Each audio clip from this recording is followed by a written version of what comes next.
de veille sur ce sujet et également bien placé sur tout ce qui est création de contenu pédagogique à destination de cette cible. Ok, merci Raph. Voilà. Et du coup, donc, avant de vous présenter l'étude, on voulait repasser un peu sur notre intention en travaillant sur cette étude. En fait, nous, ce qu'on constate, là, après avoir accompagné pas mal d'entreprises et surtout avoir discuté aussi avec beaucoup d'entreprises qui avaient une grande intention d'agir, c'est alors, il y en a beaucoup qui ont réalisé un bilan carbone, il y en a beaucoup qui commencent à agir sur leurs émissions, alors notamment en interne, donc tout ce qu'on appelle le scope 1 et 2, qui va être les consommations d'énergie, la flotte auto, et même un peu au-delà de ça sur les déplacements pro, la gestion des déchets, etc.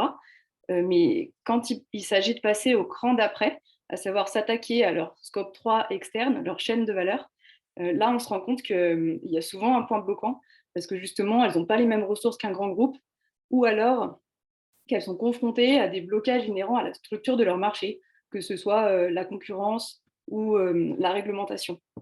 Et du coup, souvent, ça s'arrête un peu là. Et pendant ce temps, d'un autre côté, on a le climat qui continue de se dérégler. Donc là, on se dit, OK, qu'est-ce qu'on fait, quoi? Comment, en fait, quel levier elles ont, ces entreprises, pour contribuer à la décarbonation de leur activité et même l'accélérer? Et c'est vraiment ce sur quoi on a travaillé, en fait. Notre étude, elle vise à donner à la fois un cadre de réflexion à ces entreprises et aussi et surtout des exemples inspirants dans lesquels elles pourront piocher pour justement essayer de s'attaquer à leur propre scope 3. Voilà, donc maintenant je peux commencer sur le véritable contenu de l'étude. C'est donc voilà notre guide pratique pour décarboner sa chaîne de valeur, à destination plus particulièrement des PME et des ETI. Après, il y a aussi plein de conseils qui sont applicables en fait à toutes les entreprises. Voilà, donc ça c'est bon, je l'ai déjà dit. Et en réalité, quand on s'attaque à ces chaînes de valeur et qu'on souhaite décarboner son activité, la première chose à faire, c'est de calculer son empreinte carbone. Donc là, on va juste reprendre 1 ou 2 minutes pour repasser ce sujet-là, même si j'ai l'impression que dans le public, il y a pas mal de gens qui sont déjà avertis, qui ont déjà fait des bilans carbone ou qui travaillent potentiellement dans ce secteur-là. Mais au cas où il y en a qui soient moins familiers, on va repasser quand même ces notions-là très rapidement. En fait, l'empreinte carbone de l'entreprise, évidemment, c'est la quantité de CO2 et en réalité des autres gaz à effet de serre aussi qui sont générés par ces activités. Donc ça, c'est quelque chose qui est assez simple à calculer, puisqu'on commence par lister toutes les activités de l'entreprise et toutes les activités qui sont induites par l'entreprise. Par exemple, l'entreprise, pour fonctionner, elle a besoin de bureaux, ils ont été construits, elle les chauffe, elle a besoin de matériel informatique qu'elle a acheté, elle effectue aussi des déplacements, elle achète des matières premières pour sa production, etc. Donc on collecte toutes ces données, on les convertit en carbone avec des facteurs d'émission. Donc on sait par exemple qu'un kWh d'électricité en France, ça génère environ 60 grammes de CO2. Et en sommant en fait toutes les émissions liées à chacune de ces activités, on obtient l'empreinte carbone. Ensuite, et ça c'est important parce que c'est vraiment là-dessus qu'on va s'appuyer dans la suite de l'étude, on classe les différentes sources d'émissions par scope. En fait, on a donc tout ce qui relève du cœur de l'entreprise, qu'on appelle le scope 1 et 2, qui est vraiment en fait essentiellement les consommations énergétiques et les consommations de carburant de l'entreprise. Donc ça, c'est des émissions qui sortent directement de son site et sur lesquelles elles ont un contrôle vraiment direct et unique. Et ensuite, on a toutes les émissions qui se passent en amont et en aval de son activité, mais dont elle dépend pour fonctionner. Ces émissions-là, on les appelle scope 3, parce qu'elles ont une part de contrôle dessus, mais elles ne sont pas les seules à les maîtriser. Elles sont aussi maîtrisées par leurs parties prenantes. Donc voilà, c'est vraiment important de comprendre qu'on a un peu ces deux gros buckets d'émissions. Le scope 1 et 2, si l'entreprise n'agit pas dessus, personne ne va le faire à sa place. C'est son entière responsabilité. Et le scope 3, qui est induit par son activité. Donc elle doit aussi agir dessus, puisqu'en fait, elle induit ses émissions. Mais en revanche, ça implique d'autres parties prenantes. Donc nécessairement, quand elle va agir, elle va devoir le faire en collaboration avec ces parties prenantes-là. Voilà. Et là où le bas blesse un peu, c'est qu'en fait, une entreprise qui fait son bilan carbone, la plupart du temps, elle se retrouve avec un profil comme celui que vous avez à l'écran, c'est-à-dire qu'elle va avoir un scope 1 et 2 qui va être hyper limité. Alors, sauf si c'est vraiment une entreprise une industrie extractive ou une industrie primaire, mais pour la majorité des entreprises, en fait, on a un scope 1 et 2 qui va représenter parfois 10%, même pas, de l'empreinte carbone de l'entreprise. Et donc, l'ensemble des émissions, la majorité se retrouve dans ce fameux scope 3 qui se situe en amont et en aval de chez elle. Ça, c'est quelque chose qui est hyper décevant en général pour les entreprises, puisqu'elles se disent, OK, en fait, la majorité de mon empreinte, elle vient de mes fournisseurs et j'ai absolument pas de levier, du moins elles ont l'impression de ne pas avoir de levier dessus. Voilà. Et nous, voilà, c'est ça l'enjeu en fait, c'est de leur montrer que finalement, elles peuvent avoir des leviers pour décarboner ce scope 3 et qu'à la limite, tant mieux parce qu'il n'y aura pas de décarbonation complète sans décarboner ce scope 3. Voilà.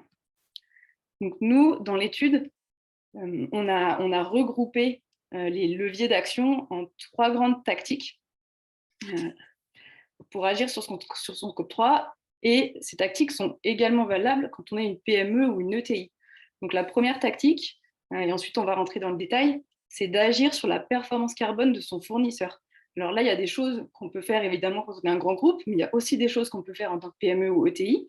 On peut par exemple envoyer des signaux faibles, on peut dans une certaine mesure le supporter, on peut s'engager à ses côtés aussi, soutenir son action.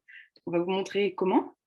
Ensuite, il y a une deuxième tactique qui est de collaborer avec d'autres pour justement amplifier son impact et son action, parce qu'on se rend compte que parfois, c'est pas si simple d'agir seul, et donc qu'on a intérêt à s'associer à d'autres pour amplifier son impact et l'influence qu'on a.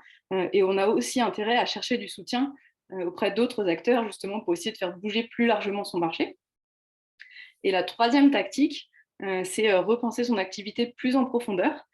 En fait, parfois, ça ne suffit pas d'agir sur la performance carbone de son fournisseur, parce qu'on se rend compte qu'il y a des émissions qui sont inhérentes au modèle de l'entreprise. Ça peut être justement, parfois, il faut plutôt changer de fournisseur parce qu'il y aura pas de possibilité de décarboner assez un fournisseur. Parfois, il faut même revoir son produit, penser en termes d'éco-conception. Et parfois, il faut aussi se questionner sur son modèle économique pour consommer en fait moins de ressources dans son cycle de production et de vente. Voilà, donc c'est tout ça qu'on va vous présenter. Et je vais laisser Raphaël du coup zoomer sur le premier bloc. Super.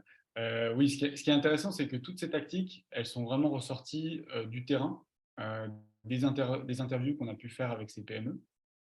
Et ce qui nous est apparu assez intéressant, c'est que pour chaque tactique, et là on va voir donc sur cette première tactique, c'est un peu à la manière d'un menu de restaurant de taille. Il y a du moins épicé au plus épicé en termes de complexité et d'investissement.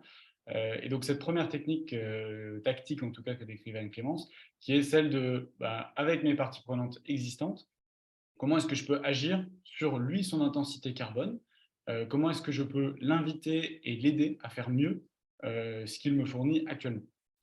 Donc on va regarder sur la slide suivante.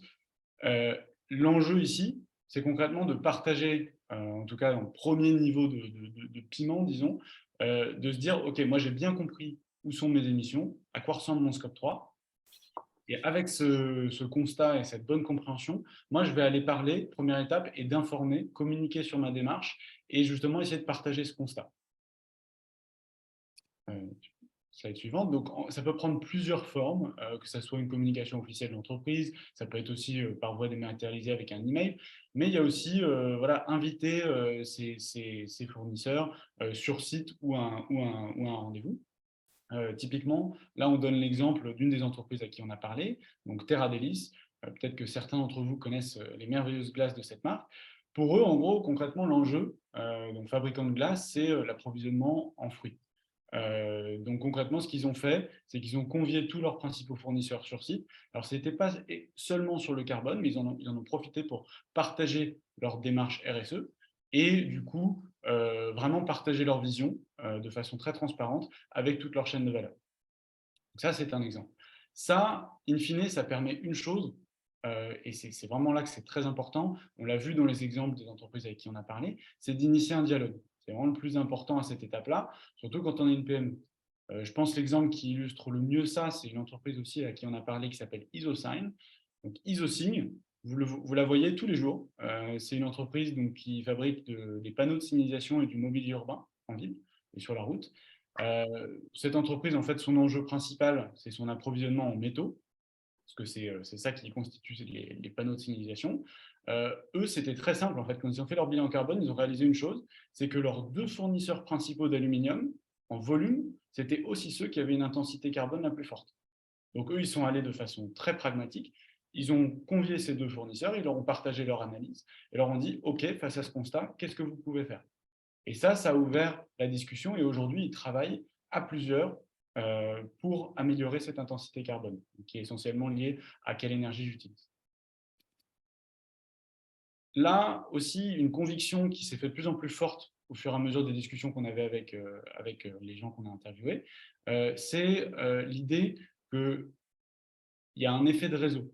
C'est-à-dire que dans une chaîne de valeur, là, l'exemple cité par la Science Based Target Initiative, qui était issu d'un questionnaire qui s'est envoyé, c'est qu'il y a vraiment un effet démultiplicateur qui se fait à partir du moment où cette démarche de partager et d'informer, elle se fait de plusieurs angles. Typiquement, là, il mentionne que si deux entreprises demandent à un même fournisseur de mesurer leur empreinte carbone, il y a 68% de chances qu'ils le fassent. Et si c'est trois entreprises, je crois que ça passe à 76%. Tout ça, ça montre que ça a un impact et que ce n'est pas vain de simplement commencer par ce petit niveau de piment. Le deuxième niveau, alors là, ça demande peut-être un petit peu plus d'investissement, mais là, l'enjeu de donner un coup de pouce à ces fournisseurs, c'est leur apporter peut-être de l'outillage, des recommandations, quelque chose qui peut les aider à prendre les bonnes décisions pour se décarboner. Là, on a sélectionné deux exemples parmi ceux que vous retrouverez dans l'étude. Le Petit Ballon, vous connaissez peut-être, donc distributeur en ligne de vin et notamment de vin, mais aussi de spiritueux. Eux, concrètement, leur bilan carbone, il ressemble essentiellement, outre le conditionnement en verre et le transport, une grande partie de leur empreinte carbone est liée aux pratiques agricoles, donc que ce soit à la vigne ou dans les cuveries. Et donc, en fait, s'ils veulent décarboner le Petit Ballon, ils n'ont pas d'autre choix que d'aller travailler avec ces viticulteurs sur leurs pratiques agricoles. On parle là notamment de pratiques d'agroagriculture. Et donc là, en fait, ce qu'ils ont fait, c'est qu'ils se sont adossés à un organisme qui est crédible dans ce secteur-là, donc en l'occurrence pour une agriculture du vivant, qui est une association experte sur ce sujet-là, et ils ont offert à leurs viticulteurs des formations et une mise en réseau pour partager ces meilleures pratiques. Deuxième exemple, peut-être là un peu plus grand, pour une entreprise donc, qui est plutôt une ETI, la laiterie Saint-Denis de l'Hôtel, donc une entreprise laitière de l'ouest de la France. Eux, concrètement, leur bilan carbone, c'est aussi la même chose, c'est-à-dire que c'est dans les intrants, c'est les achats de lait. Ce qu'il faut savoir, c'est que dans les achats de lait, concrètement, si on schématise, 50% c'est lié à du méthane lié aux vaches. L'autre moitié, un mélange entre le protoxyde d'azote issu éventuellement de la fertilisation des sols et du CO2 émis par la consommation d'énergie. Mais eux, concrètement, qu'est-ce qu'ils ont fait pour engager leur chaîne de valeur? C'est qu'ils ont outillé leurs éleveurs, donc les 450 éleveurs à peu près qu'ils ont en France, ils les ont outillés avec en fait une mesure d'empreinte carbone. C'est un dispositif qui s'appelle le Cap2R. Ils leur ont financé cet outil-là, ce qui a permis à chacun des éleveurs, au niveau de la ferme, de réaliser son propre diagnostic carbone. Et ça révèle plusieurs choses. Ça révèle au niveau de la ferme quels sont les enjeux de cet éleveur. Ça ne sera pas les mêmes. Ça peut être au niveau de l'alimentation, ça peut être au niveau de la gestion du troupeau, au niveau de la gestion des cultures, ou même au niveau de la consommation d'énergie. Et donc ça, typiquement, ça outille les éleveurs à prendre les bonnes décisions. Et dernier niveau, là on monte vraiment en piment. Bien évidemment, ça demande, là, quand on veut s'engager aux côtés de son fournisseur, là, ça demande un certain investissement, qu'il soit stratégique avec ses actifs ou financier. Et là, on a pareil sélectionné quelques exemples. Le premier, c'est Epner, typiquement. Donc, c'est une entreprise de transport. Vous imaginez bien que pour eux, leur bilan carbone, typiquement, c'est la combustion d'énergie fossile de leurs camions. Mais chose intéressante pour Epner, c'est que 60% des prestations qu'ils font, en termes de transport, ce sont des prestataires. Donc, ce n'est pas eux en propre qui le font. Donc, en gros, si Epner, lui, veut décarboner son empreinte carbone, typiquement, ils vont devoir travailler avec ces prestataires. Et donc, Epner, eux, leur levier, c'était de changer la motorisation et changer le carburant. Et pour ce faire, bah, évidemment, ça nécessite des investissements en actifs assez conséquents. Donc, ce qu'ils ont fait, c'est plusieurs choses. C'est qu'ils ont financé des stations de recharge GNV et à terme de biogaz pour leur réseau. Deuxième chose, c'est qu'ils ont mis à disponibilité des prestataires des prix négociés sur l'achat de camions au GNV et sur l'achat de gaz. Et en dernier lieu, un peu quelque chose, un fil rouge qu'on retrouvera dans tous les exemples et dans tous les entretiens qu'on a fait, ils ont garanti des prix négociés et des prix long terme, contrats long terme avec leurs fournisseurs, leurs prestataires. Ça, il nous a semblé vraiment une leçon de cette étude, c'est que ces entreprises se soustraient de cette logique ultra concurrentielle qu'on aurait pu voir dans les dernières décennies, à mettre en relation, et même sur des sujets comme la RSE. Donc ça, c'est un exemple. Epner. Un autre exemple, dans le textile, un tout autre secteur, donc vous connaissez sûrement 1083, cette marque de jeans. Eux, typiquement, ce n'est pas tant la matière première qui pèse essentiellement dans leur bilan carbone, mais c'est la transformation du coton, qui a différentes étapes, consomme énormément d'énergie. Et c'est un savoir-faire qui, pour raison de coût économique, n'est plus fait en majorité en France. Mais typiquement, 1083 se retrouvait face au fait que son fournisseur français ne pouvait plus économiquement opérer en France. Ce qu'ils ont fait, c'est qu'ils sont devenus actionnaires majoritaires de leur fournisseur pour maintenir ce savoir-faire et cette filière bas carbone en France. Ouais, et le dernier exemple sur cette partie, c'est BCA Expertise. Donc, BCA Expertise, c'est le leader de l'expertise automobile en France. Donc, c'est par exemple ceux qui interviennent pour expertiser une voiture qui a eu un accident ou qui est tombée en panne. BCA Expertise, c'est intéressant parce qu'ils ont commencé par envoyer un signal.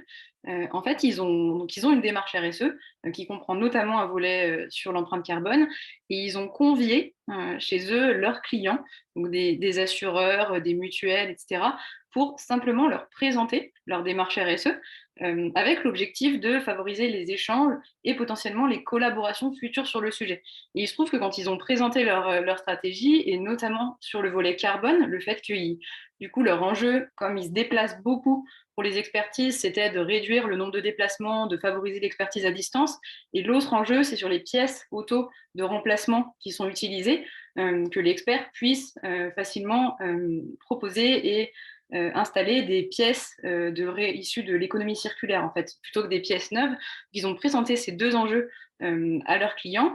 Et il se trouve que dans l'assemblée, il y avait plusieurs clients assureurs, dont un qu'on connaît qui s'appelle Telem Assurance, qui était aussi dans une démarche de stratégie bas carbone. Donc en voyant ça, Telem Assurance s'est dit, ben, moi en fait ça m'intéresse de pousser les offres de BCA Expertise, puisqu'en faisant ça, je décarbone aussi mon propre scope 3.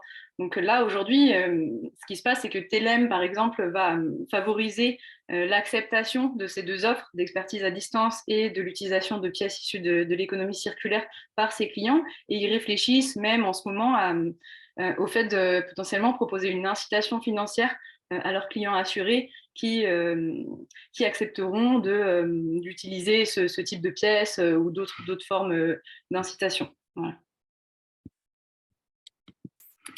Et donc là, ce qu'on a vu dans cette première partie, c'est comment une entreprise pouvait agir de manière un peu unilatérale vis-à-vis de l'empreinte carbone de ses fournisseurs. Et en fait, il y a d'autres cas où c'est effectivement nécessaire d'aller chercher du soutien, d'agir à plusieurs, pour plusieurs raisons. La première, ça peut être de garder un peu le momentum de son action, voire d'accélérer sa démarche. Parce qu'on sait tous que quand on est dans une démarche de transition bas carbone, c'est des démarches qui sont sur le long terme. Et le fait d'être encouragé et soutenu, ça aide à continuer, à approfondir la démarche. Ça, c'est le premier point. Et le deuxième point, c'est aussi que se mettre à plusieurs et chercher du soutien, ça peut permettre à une entreprise PME ou ETI d'aller résoudre des blocages qui vont être beaucoup plus inhérents à la structure du marché. Donc, par exemple, dans le cas de marchés qui sont trop concurrentiels et dans lesquels l'entreprise va être désavantagée à agir toute seule sur son empreinte, ou dans le cadre de marchés qui sont trop réglementés et dans lesquels l'entreprise a très peu de marge de manœuvre pour agir sur son empreinte. Voilà, donc c'est ça qu'on va vous détailler dans cette seconde partie. Donc là encore, je trouve que nos chères entreprises nous font sortir encore un menu taille à 3 niveaux de piment. Donc comme le disait Anne-Clémence, là, c'est pas tant de l'unilatéral, c'est vraiment d'aller chercher le collectif pour résoudre certains obstacles, ou en tout cas passer à l'échelle certaines choses. Donc le premier niveau qu'on a vu, c'est les entreprises qui se mettaient ensemble, ou en tout cas aller chercher du soutien au niveau territorial. Comment tu peux passer à la slide d'après. Au niveau territorial, en fait, ce qui est intéressant, c'est de voir que certaines entreprises qu'on a interrogées ont réalisé qu'elles partageaient des mêmes obstacles, que ce soit lié à la géographie du lieu ou au climat ou à certaines contraintes logistiques. En fait, elles voyaient qu'ils avaient parfois les mêmes obstacles à la décarbonation. Et donc, du coup, c'était intéressant pour elles de mutualiser certains services. Donc, il y a certaines pratiques, en effet, qu'elles pouvaient mutualiser, et ça rentre pleinement dans ce qu'on cherchait. On avait cette conviction qu'on allait trouver des réflexions comme ça écosystémiques. Un exemple, c'est le réseau Green. Donc, c'est une centaine d'entreprises dans la vallée entre Chamonix et Annemasse qui se sont mis en commun et qui ont en gros développé des pratiques, ou en tout cas des cercles de réflexion, sur 3 piliers notamment, donc l'économie circulaire, la mobilité et l'énergie. Et pour vous donner un exemple de la panoplie de choses qu'ils ont mis en place, donc c'est essentiellement des PME ETI, sur leur groupe de travail économie circulaire, ils sont allés mettre en place un partenariat avec une plateforme qui s'appelle Upcyclea. Et typiquement, en fait, les entreprises du BTP de ce groupement peuvent maintenant, avec cette plateforme, mettre en commun des matériaux, mettre en commun des matières qui sont encore valorisables ou des restes sur chantier pour créer une économie circulaire au niveau local. Et ça c'est vraiment dans cette optique, ça a été pensé comme quelque chose qui permettrait à chacun de réduire son empreinte carbone. Dans la même logique un peu territoriale, vous connaissez sûrement donc la Convention des entreprises pour le climat, super initiative, mais alors, leur déclinaison territoriale aujourd'hui qu'on voit se multiplier, si vous êtes sur LinkedIn, vous voyez, ils sont très actifs, et ça rentre pleinement dedans, c'est-à-dire que faire rentrer des entreprises de son entourage géographique dans une CEC, c'est engager des parties prenantes, c'est engager tous ces partenaires dans la définition. Donc pour eux, c'est une définition qui s'appelle entreprise régénératrice, donc qui va au-delà de l'empreinte carbone, mais ça rentre pleinement dans cette logique-là. L'ADEME, on a la chance en France, mais c'est important qu'on le mentionne puisque c'est vraiment ressorti dans pas mal des exemples des entreprises qu'on a interrogées, et d'un soutien vraiment critique là-dedans. C'est une institution qui permet beaucoup au niveau collectif d'avancer. Un exemple que vous retrouverez dans l'étude, mais il y en a d'autres, l'ADEME fournit depuis, ou en tout cas lance depuis 2022, des appels à manifestation pour des démarches collectives pour expérimenter notamment la méthode ACT, donc, qui est une méthode d'évaluation et de définition de plans d'action de réduction des émissions de gaz à effet de serre. Et ça, l'ADEME le fait par secteur. Elle invite des secteurs, des filières, mais aussi des zones géographiques. Donc vraiment, on retrouve cette même logique de démarche collective.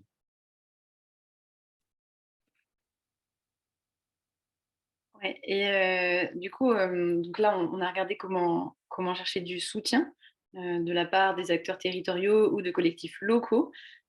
Et on se rend compte que parfois, il est aussi nécessaire de coopérer avec un ou plusieurs pairs pour enclencher la décarbonation de sa filière et accentuer le poids qu'on va avoir sur ses fournisseurs. Donc là, typiquement, un très bon exemple de tout ça, c'est Picture. Picture, c'est une entreprise qui fait de la conception et de la distribution de vêtements de sport de glisse. Donc, c'est une PME, ils font 28 millions d'euros de chiffre d'affaires environ.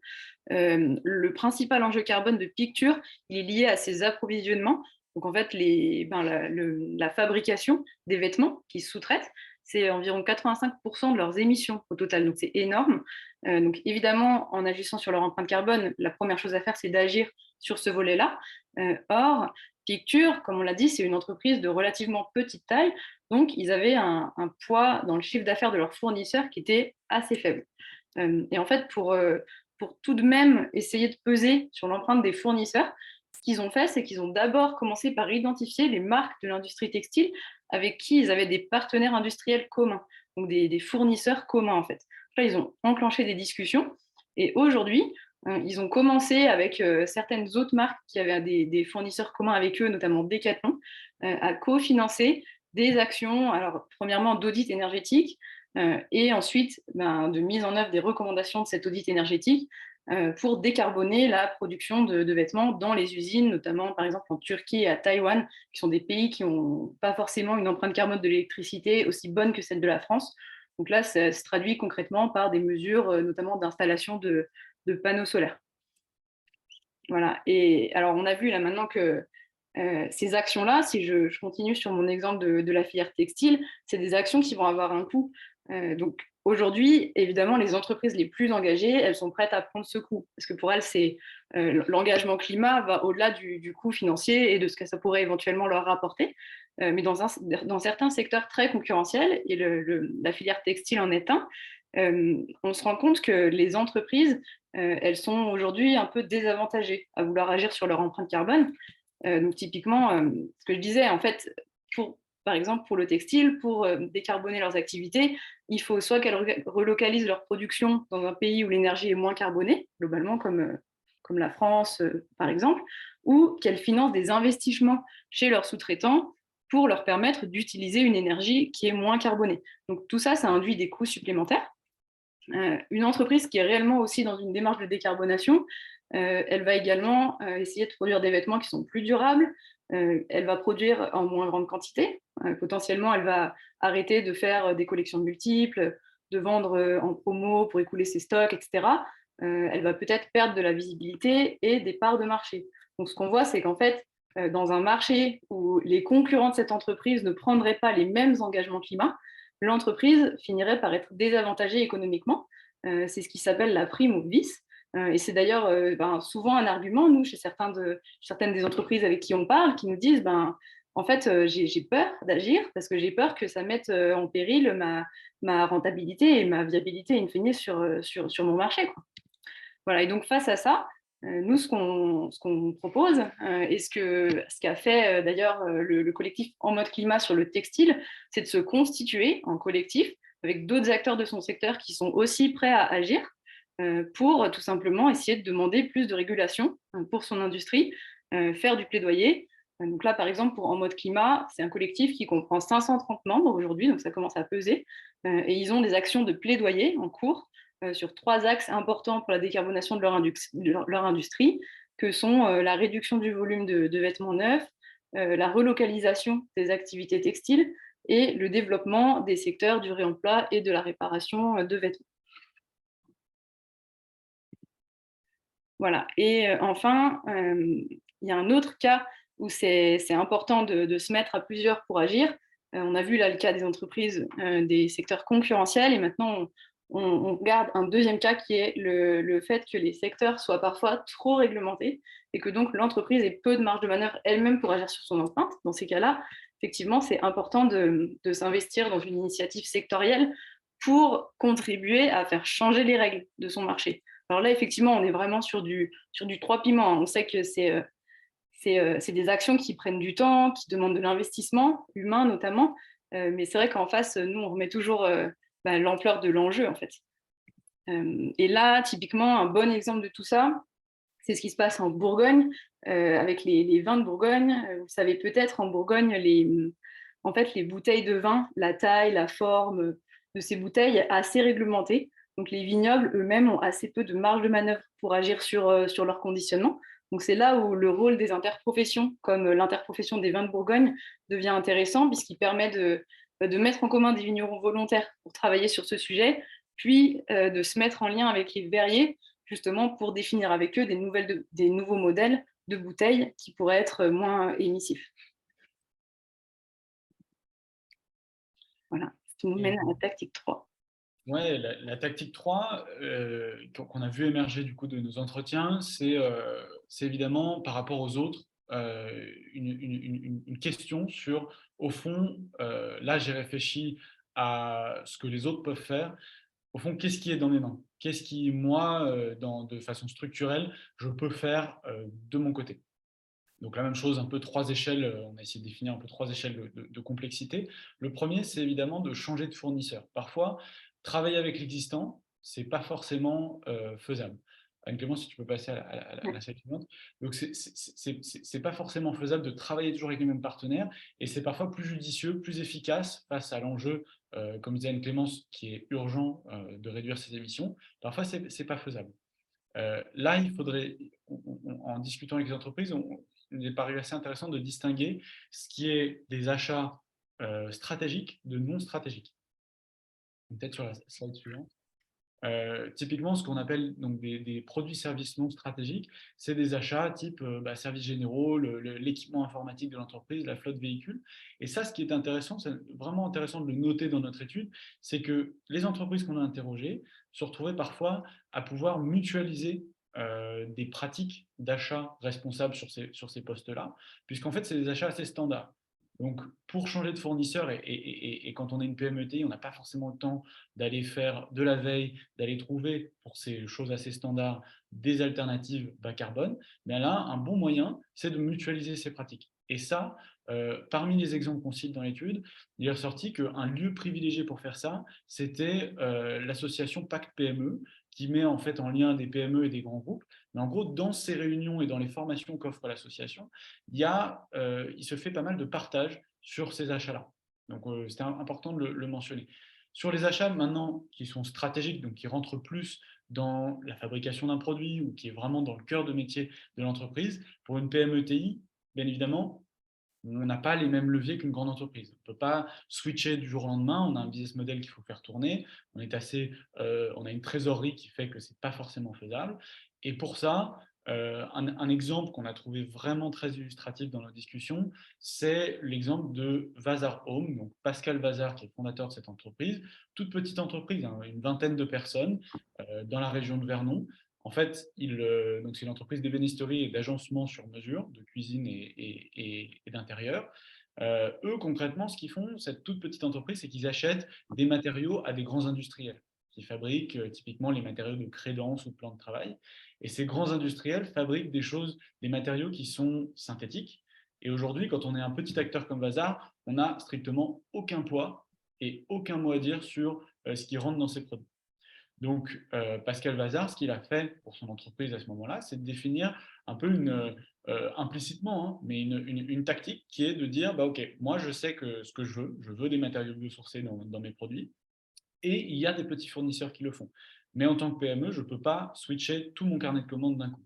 Donc, il introduit graduellement des nouveaux fournisseurs qui fournissent ces matières biosourcées.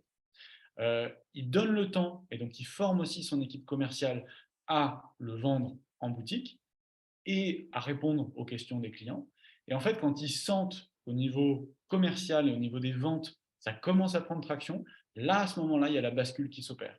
Et on a trouvé ça vraiment très intéressant, que ça soit une démarche qui soit systématisée et graduellement, en fait, qui va remplacer au fur et à mesure tout le carnet de commandes de cette entreprise. Un autre levier, donc là, tout de suite, on passe quand même à un cran un peu supérieur, c'est de se poser la question, OK, finalement, est-ce que ce n'est pas mon produit qu'il faudrait changer? Est-ce que ce n'est pas mon cahier des charges qu'il faudrait que je fasse évoluer pour être un peu plus bas carbone? Un exemple qu'on cite ici, parmi différents secteurs dans l'étude, c'est le cas de Théolore Peinture. Donc, vous n'êtes pas sans savoir que la peinture, c'est un secteur quand même dont les intrants pèsent énormément dans le bilan carbone, que ce soit les solvants, les stabilisateurs, les pigments, tout ça, ça pèse énormément. Et bien, Théolore Peinture, qui est une PME française, ce qu'ils ont fait, c'est qu'ils commencent graduellement en fait, à expérimenter, pareil, avec des peintures qui sont issues d'algues ou de matériaux biosourcés. Un autre exemple, dans un tout autre secteur, la maison Collet qui fabrique des desserts, donc la plupart sont avec des produits laitiers, ils se sont dit, OK, on sait, on en a parlé tout à l'heure de l'élevage, mais on sait ce que ça représente. Maintenant, ce qu'on va essayer de faire, c'est peut-être diversifier notre portefeuille et d'investir plus dans l'avenir en proposant des alternatives issues du végétal, par exemple. Enfin, dernier niveau, alors là on sue tellement ça peut être assez intense, mais c'est vraiment un vrai questionnement presque psychanalytique de se dire ok, est-ce que c'est pas franchement tout mon modèle qui est peut-être à repenser. Et là c'est ce qu'on a vu, hein, des chefs d'entreprise qui se questionnent même sur ok, est-ce que c'est pas juste le business as usual et la conception que j'ai de mon entreprise qu'il faut revoir. sur la slide suivante, l'objectif, toujours dans ces questionnements, c'était ce fameux mot d'ordre qui est la sobriété. C'est vraiment ce qui ressortait dans les entretiens et le discours des dirigeants et dirigeantes qu'on a interviewés. Sobriété, c'est évidemment de se poser la question, le meilleur achat ou meilleur intrant pour mon bilan carbone, c'est celui que j'achète pas.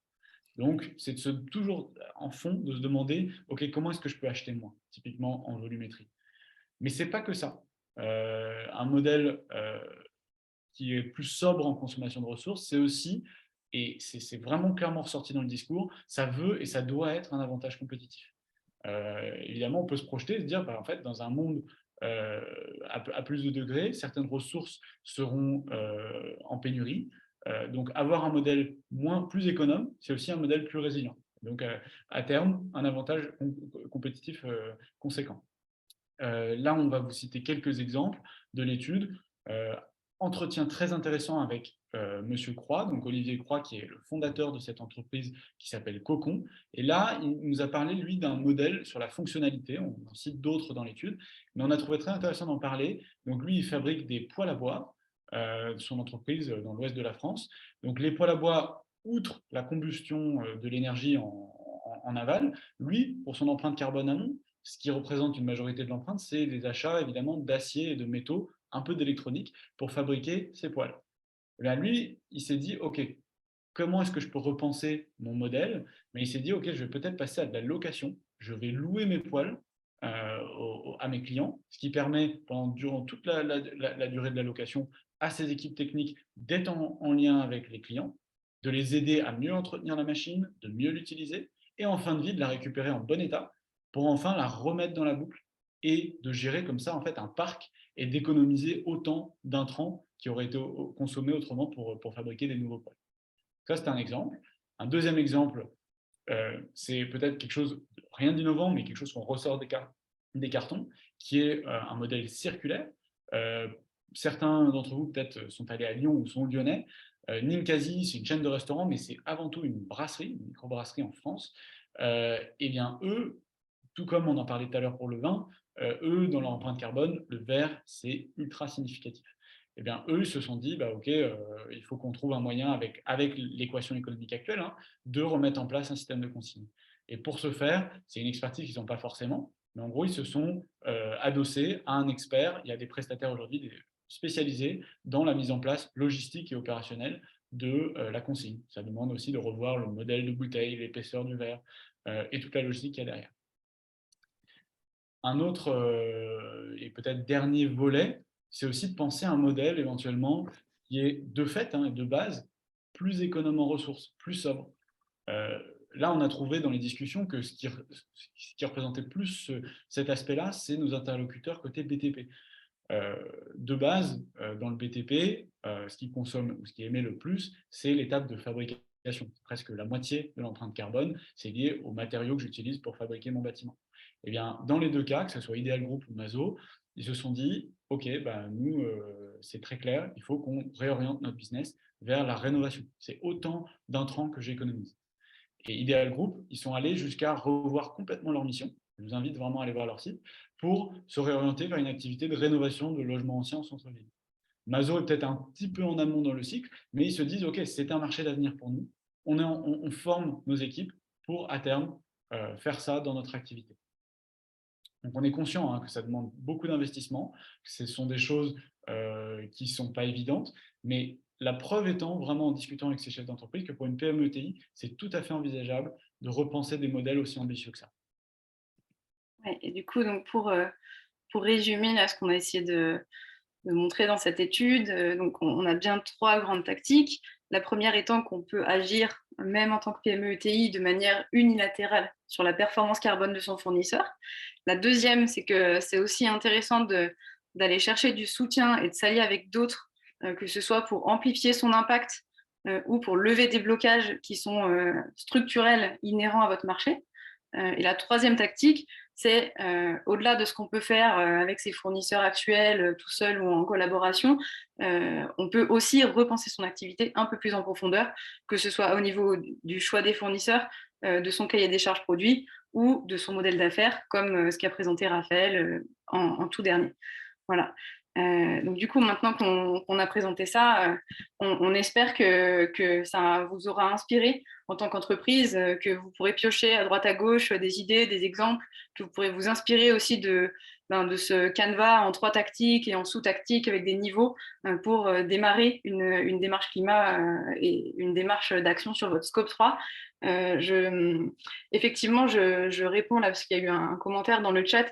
Les sociétés, les exemples qu'on présente ici, ce n'est pas forcément des sociétés qu'on a accompagnées. C'est des sociétés qui ont fait des choses inspirantes. En fait, au moment où on a démarré l'étude, on a lancé un grand appel à volontariat pour récolter justement tout un tas d'exemples d'entreprises qui ont mis en place des démarches carbone, notamment sur le scope 3. Et donc, c'est bien des études de cas et pas des cas clients Magellan nécessairement. Voilà, c'est important de faire la différence entre ces deux-là. Et pour terminer, donc de manière très concrète, hein, si vous voulez commencer à agir sur ce sujet, nous, chez Magellan, en fait, on intervient gratuitement dans les entreprises, que ce soit pour faire des sessions de sensibilisation aux enjeux climatiques ou aussi pour présenter nos études. Donc, si vous avez envie d'organiser dans votre entreprise une présentation de cette étude ou d'ailleurs d'une autre étude qu'on a menée, n'hésitez pas à revenir vers nous pour organiser ça. Donc ça, c'est totalement gratuit. Et l'autre manière d'avancer, si ça vous intéresse, c'est aussi de prévoir un atelier avec Magellan un atelier justement qui vise très clairement à décarboner sa chaîne de valeur, qui se passe en 3 temps. Il y a un premier temps de présentation des enjeux climat et de décarbonation de chaîne de valeur, un deuxième temps de diagnostic de sa chaîne de valeur, donc de mesure d'empreinte des différents items de la chaîne de valeur et d'identification des enjeux, qui s'appuie d'ailleurs sur le contenu de l'étude, et un troisième temps de travail d'une feuille de route de décarbonation de son scope 3. Voilà, donc il y a ces 2 infos. Et là, je termine plutôt sur une petite actu Magellan qui n'a pas grand-chose à voir avec l'étude, mais qui a beaucoup à voir avec le climat et l'impact qu'on veut avoir. On organise le 15 février à Paris, chez Make Sense, un grand quiz du climat. Donc en fait, c'est un événement qui est lié au lancement de notre nouveau programme de formation qui s'appelle la Roadmap du climat. Le concept, c'est que vous venez tester vos connaissances climat sur une trentaine de questions de référence.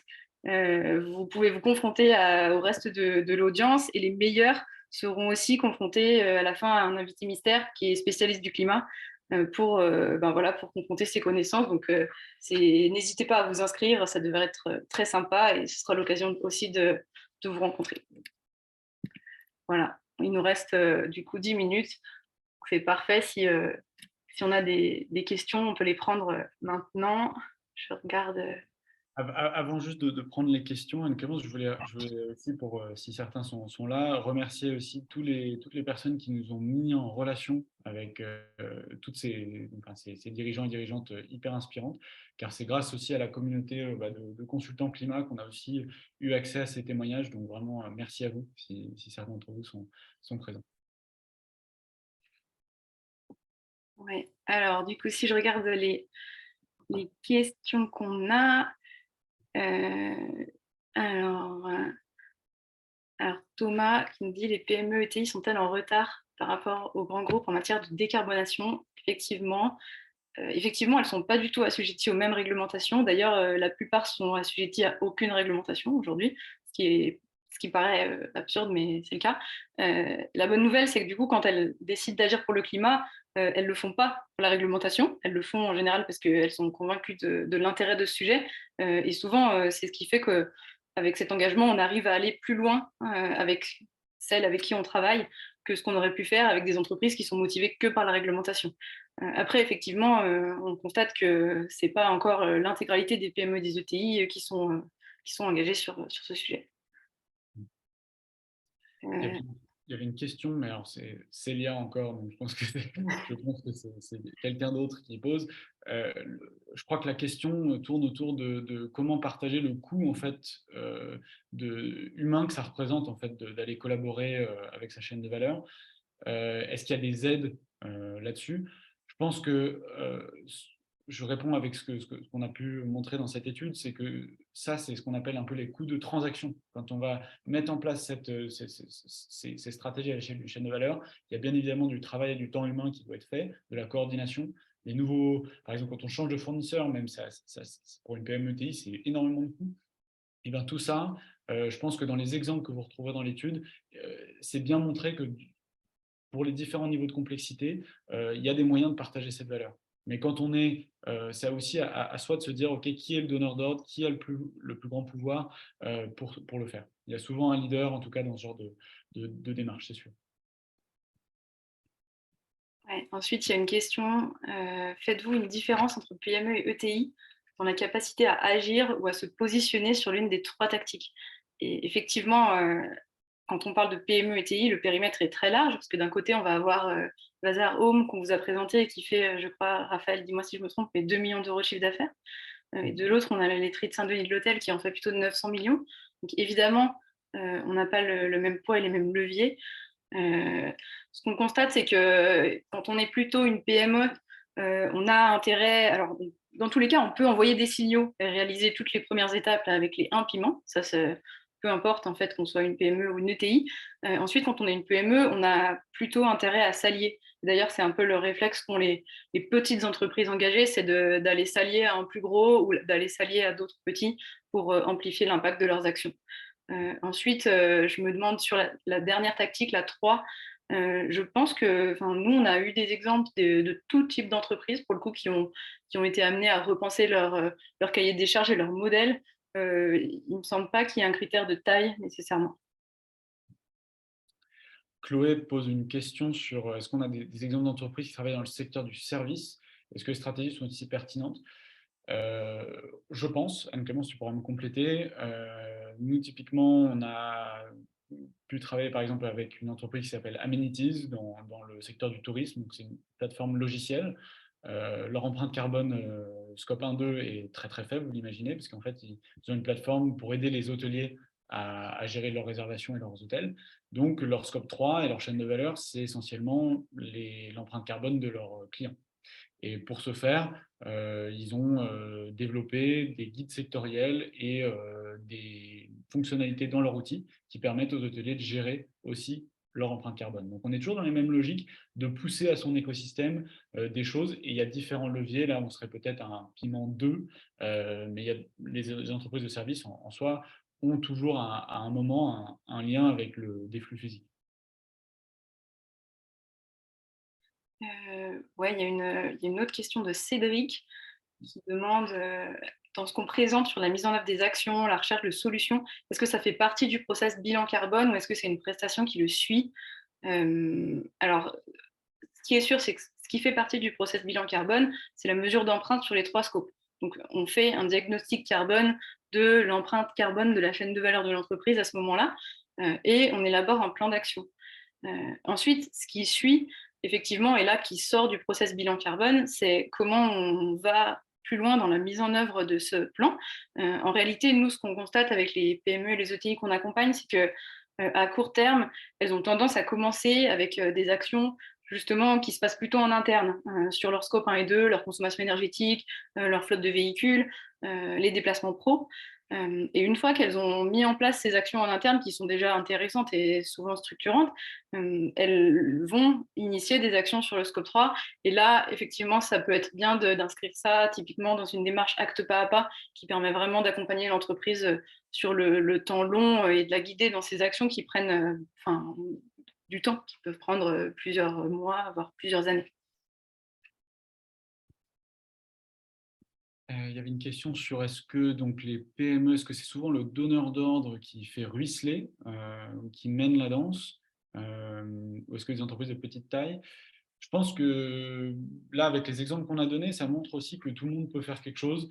Ce qui est sûr, c'est que même un donneur d'ordre PME-ETI n'a pas le même pouvoir, je dirais, de déplacer le problème en amont. Il ne peut pas, à la manière d'un grand groupe, dire fixez-vous des objectifs SBTI et vous vous mettez en ordre de bataille. Donc même un donneur d'ordre, ceux qu'on a vus, n'avait pas forcément ce pouvoir-là. Si on est plutôt un petit poisson dans la chaîne de valeur, on a vu avec l'exemple par exemple de Vasa, ce qui est possible de faire. Donc, je ne pense pas qu'on ait vu de tendance. Ce qui est sûr, c'est que quand on est donneur d'ordre, il y a un principe de responsabilité. Et c'est sûr que là, il y a des choses à faire. On parlait notamment de toutes les étapes de revoir son business model. Là, c'est essentiellement le donneur d'ordre qui pourra mener la danse. Ouais. Je regarde les autres questions. Est-ce que vous diriez que toutes les entreprises évoquées ont une bonne santé financière à leur échelle? Ma crainte étant que les entreprises sous l'eau, tant au niveau du temps alloué sur ces problématiques et au niveau financier, ne puissent jamais faire ce virage à leur vitesse. C'est très juste. Effectivement, c'est bien plus facile de le faire quand on est en bonne santé. En fait, nous, on voit deux cas très différents. En gros, on voit les entreprises qui sont effectivement en très bonne santé financière, qu'on parle d'entreprises qui vont avoir, par exemple, un EBIT, un résultat opérationnel supérieur à 10 ou 15% de leur chiffre d'affaires. Et celles-ci, quand elles ont de l'engagement, quand les dirigeants sont engagés et convaincus de la démarche, c'est génial parce qu'en fait, elles ont des moyens, elles ont l'envie et elles mettent des ressources sur le sujet. Et l'autre cas, c'est aussi les entreprises qui se rendent compte qu'elles subissent déjà les impacts du changement climatique et de la transition bas carbone. Et elles ont peu de moyens, voire pas du tout. Il y en a qui ne gagnent pas d'argent, mais elles en consacrent tout de même parce qu'elles savent que c'est plutôt une question de survie. Voilà. Et effectivement, entre les deux, là, on a assez peu de cas, des entreprises qui survivent, qui ont des résultats opérationnels très faibles. Effectivement, ces entreprises-là, parfois, elles n'ont pas de possibilité d'allouer des ressources ou de temps pour ça, en sachant qu'il y a quand même des subventions à aller chercher au niveau de l'ADEME, qui subventionne largement des diag, des carbonactions, des démarches acte pas à pas. Mais c'est vrai que toutes les entreprises ne peuvent aujourd'hui pas le faire. Il y avait une question de Thomas sur la réglementation. Alors là, je ne sais pas dans quelle direction c'était destiné. Est-ce que c'est sur l'introduction, en effet, ou peut-être Anne-Clémence a précisé, je pense, dans le constat que le bilan carbone tel qu'il est pensé aujourd'hui, en mettant tout dans le scope 3, ne permet pas d'avoir une vision forcément très claire de ce qu'il faut faire. Ça, pour nous, c'est un peu un frein à la transition et qu'il faut tout de suite éclaircir ça. Et si c'est plus tard dans la présentation où on a parlé de la réglementation de certains secteurs qui peuvent en effet être pas un ralentisseur, mais en tout cas un palier à passer ensemble. On avait pris l'exemple du vin, par exemple, avec les bouteilles qui sont un peu réglementées. Évidemment, pour un acteur individuel, un domaine, une PME dans le secteur du vin, ce n'est pas forcément toujours possible dans ce genre de configuration d'agir seul. Donc ça fait seulement sens si les autres se mettent collectivement à faire la même chose. Et là, dans cet exemple, c'était l'interprofession qui permettait de sortir par le haut. Ouais, et peut-être on prend une dernière question, parce que je vois qu'il est 58 et que tout le monde peut-être a faim. J'ai vu donc Erwan qui se demande comment on arbitre face à la problématique de la prime au vice, à quel point on revoit sa stratégie et on réduit ses émissions, quitte à prendre le risque de perdre sa part de marché et d'être remplacé par un acteur moins scrupuleux. Clairement, c'est des questions que se posent ces entreprises-là. Nous, ce qu'on conseille toujours, et d'ailleurs, ça fait écho aussi à la question du dessous sur comment on repositionne son modèle éco et comment on le rééquilibre. En fait, c'est vraiment des choses qu'il faut lancer par étapes. Nous, aux entreprises à qui on indique que le principal enjeu de décarbonation, c'est de changer leur modèle d'affaires, par exemple, ou de prendre des décisions très structurantes au niveau de leur business, on leur dit, alors ça, c'est la vision cible. Évidemment, ça ne se fait pas de 0 à 1. L'objectif, ce n'est pas que vous fassiez faillite et que vous soyez remplacé par un acteur moins scrupuleux. Donc, on commence par tester sur une toute petite partie de l'activité avec quelques nouveaux fournisseurs ou avec quelques nouveaux clients. Et si on sent qu'il y a de l'attraction, en fait, on déploie de plus en plus ce modèle au fil du temps. Mais c'est sûr que c'est des démarches qui ne se font pas en 6 mois. Ça se fait plutôt, nous, on est plutôt sur des périodes de 2 à 3 ans pour de tels changements, en fait. Voilà, on peut s'arrêter là. Je pense qu'il est 59. Merci à tous, parce que du coup, il y avait beaucoup de monde connecté et ça fait plaisir, parce qu'avec Raphaël, on y a passé du temps sur cette étude ces derniers temps. J'ai vu passer vite fait un mot dans le chat, c'était pas du temps qui était financé, on le fait vraiment en plus de nos activités de conseil, dans l'objectif de faire avancer le plus possible d'entreprises sur ce sujet et de diffuser ces contenus en open source. Voilà, donc merci à tous pour votre écoute et on vous enverra du coup le lien de l'étude cet après-midi par email. Voilà. Et bon appétit. Bon appétit à tout le monde.